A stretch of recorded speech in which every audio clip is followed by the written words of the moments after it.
आउज़ बिल्लाहि मिनश्शैतानिर्रजीम बिस्मिल्लाहिर्रहमानिर्रहीम अल्लाहुम्मा सल्ली अला सय्यिदिना मुहम्मदिन नबिय्यिल उम्मी व अला आलिहि वसल्लिम तस्लीमा। अस्सलामु अलैकुम रहमतुल्लाहि व बरकातुहू।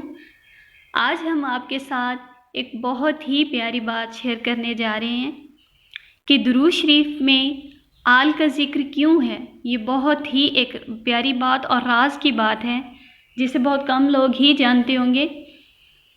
मुक़द्दस उर्दबिली तहरीर करते हैं कि एक दिन सुल्तान ग़यासुद्दीन एक मजलिस वाइज़ में शरीक था और वाइज़ दुरूद शरीफ की फ़जीलत बयान कर रहा था।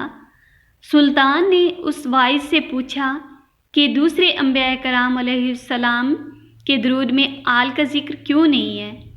हमारे रसूल करीम सल्लल्लाहु अलैहि वसल्लम की आल भी तो दुरूद में शामिल है, इसकी क्या वजह है। ये सुनकर वाइज़ खामोश हो गया और सोचने लगा कि क्या जवाब दूँ। इतने में सुल्तान ने खुद ही कहा कि बात यह है क्योंकि गुज़श्ता अंबिया कराम अलैहिस्सलाम के दीन मनसूख होने वाले थे और उनको मुस्तकिल जारी ना रखना था और वो सिर्फ़ उनकी ज़ात या ज़माने तक महदूद था, इसलिए दुरूद भी उन अंबिया कराम अलैहिस्सलाम तक महदूद था। लेकिन हजूर नबी करीम सल्लल्लाहु अलैहि वसल्लम का लाया हुआ दीन और शरीयत ऐसा था कि जिसे क़यामत तक जाना है और बरकरार रखना है। इसलिए इस दीन के अहकाम को रसूल करीम सल्लल्लाहु अलैहि वसल्लम के अहले बैत से हासिल करें। इसलिए दुरूद में आले रसूल का ज़िक्र हमेशा से है ताकि उम्मत को मालूम हो सके कि उन्हीं की अताअत वाजिब है और यही साहिब इज़्ज़त व इक़्तिदार हैं। इसके अलावा इसमें एक नुक्ता ये भी है कि आप सल्लल्लाहु अलैहि वसल्लम के दुश्मन आप सल्लल्लाहु अलैहि वसल्लम को अब्तर कहा करते थे, तो अल्लाह ताला ने सूरत कौसर नाजिल करके बता दिया कि उनकी नस्ल मुनक़ता व अब्तर है।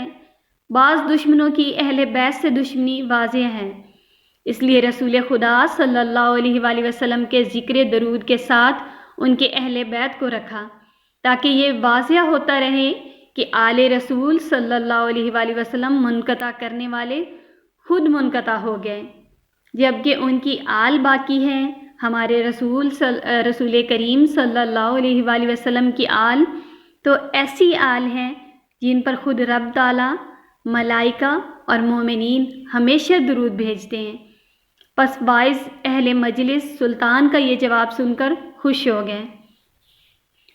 जब हजूर नबी करीम सल्लल्लाहु अलैहि वसल्लम से इस आयत करीमा इन्नल्लाह व मलाइकातुहु युसल्लूना अलन नबी के बारे में सवाल किया गया तो आप सल्लल्लाहु अलैहि वसल्लम ने फरमाया, बिलाशुबा ये इल्मुल मकनून यानी एक पोशीदा इल्म है। अगर तुम मुझसे इस बारे सवाल ना करते तो मैं कभी भी इसके मुतल्लिक़ ख़बर ना देता। अल्लाह ताला ने 2 फरिश्ते मुझ पर दुरूद भेजने वाले के लिए मुवक्कल किए हैं कि जब भी किसी मुसलमान के पास मेरा ज़िक्र खैर किया जाता है और वो मुझ पर दरूद पढ़ता है तो वो दोनों फरिश्ते कहते हैं अल्लाह तुझे मुआफ़ करे। फिर अल्लाह और दूसरे फरिश्ते इस दुआ पर आमीन कहते हैं। अगर किसी मुसलमान के पास मेरा ज़िक्र खैर हो और वो मुझ पर दरूद ना पढ़े तो फरिश्ते कहते हैं अल्लाह तुझे ना बख्शे। फिर अल्लाह और दूसरे फरिश्ते इस पर आमीन कहते हैं। दुरूद पाक में आले मोहम्मद सल्लल्लाहु अलैहि वसल्लम का ज़िक्र ये एक राज था जो आपको पता चल गया। आप दुरूद पाक जब भी पढ़ें तो उसमें आल का ज़िक्र लाजमी किया करें, क्योंकि हम जब दुरूद पाक पढ़ते हैं, आका करीम सल्लल्लाहु अलैहि वसल्लम पर दुरूद पाक पढ़ते हैं तो साथ हम आल पर भी दुरूद पाक भेजते हैं, तो हमें आका करीम सल्लल्लाहु अलैहि वसल्लम की दुआएं भी मिलती हैं और साथ में आका करीम सल्लल्लाहु अलैहि वसल्लम की पूरी आल की दुआएं हमें मिलती हैं। तो जब हमें ये सब दुआएं मिलती हैं तो हमारे रुके हुए काम बन जाते हैं, हमारी बिगड़ी संवर जाती है और मुश्किलें हल हो जाया करती हैं। आप दुरूद पाक ख़ुद भी पढ़ें, दूसरे लोगों को भी दुरूद पाक पढ़ने की तो दावत दें اور ساتھ ساتھ میں آپ سے کہتی ہوں کہ درود پاک لکھا بھی کریں۔ اور ایک اور بات میں آپ کو بتاؤں کہ آپ جب بھی درود پاک لکھیں تو 1 یا 2 مرتبہ درود ابراہیمی کو لازمی لکھا کریں۔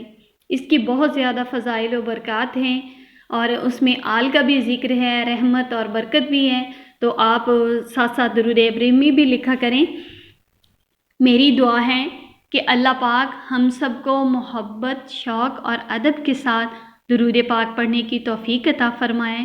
اللہ پاک تمام مسلمانوں کی پریشانیاں دور فرمائے، سب کی مشکلیں حل فرمائے، اور سب کی حاجات پہ اپنی نظر رحمت عطا فرمائے، آمین۔ اور اللہ پاک ہم کو ہدایت والی، عافیت والی زندگی عطا فرمائے، آمین ثم آمین۔